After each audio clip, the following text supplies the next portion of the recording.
నిన్న బ్రహ్మశ్రీ చాగంటి కోటేశ్వరరావు గారు అలానే షాడో ముఖ్యమంత్రి నారా లోకేష్ విలువలు విద్యా సదస్సు అనేటటువంటి కార్యక్రమానికి హాజరయ్యారు.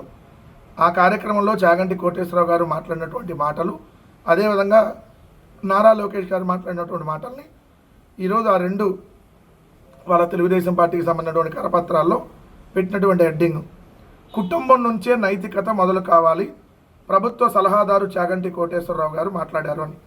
నైతికత అనేది కుటుంబం నుంచే ప్రారంభం కావాలని రాష్ట్ర ప్రభుత్వ నైతిక విలువల సలహాదారు బ్రహ్మశ్రీ చాగంటి కోటేశ్వరరావు గారు పేర్కొన్నారు. విలువలు విద్యా సదస్సులో కార్యక్రమంగా లోకేష్తో కలిసి ఆయన పాల్గొన్నారు. ఎస్, మీరు చెప్పింది 100% కరెక్ట్. నైతిక విలువలు అనేది కుటుంబం నుంచే ప్రారంభం కావాలి.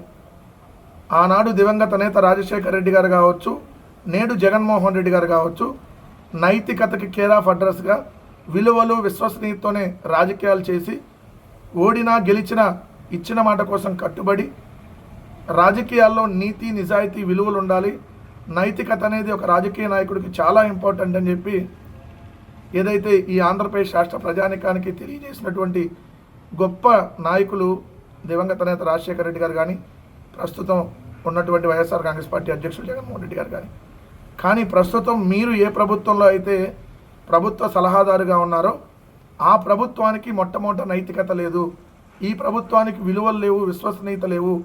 మీరు డయాష్ని మీరు ఆ డయాష్ని షేర్ చేసుకున్నటువంటి ఆ నారా లోకేష్కి ఇంచిత్ కూడా విలువలు విశ్వసనీయత లేదు. మాట మీద నిలబడేటటువంటి అలవాటు ఆ నారా కుటుంబానికి లేదు. ఈ ప్రభుత్వ అధినేత చంద్రబాబు నాయుడు గారు ఏ రోజు కూడా నీతిగా నిజాయితీగా రాజకీయాలు చేయలేదు, ఏ రోజు కూడా విలువలతో బతకలేదు, ఏ రోజు కూడా నైతికతతో బతకలేదు.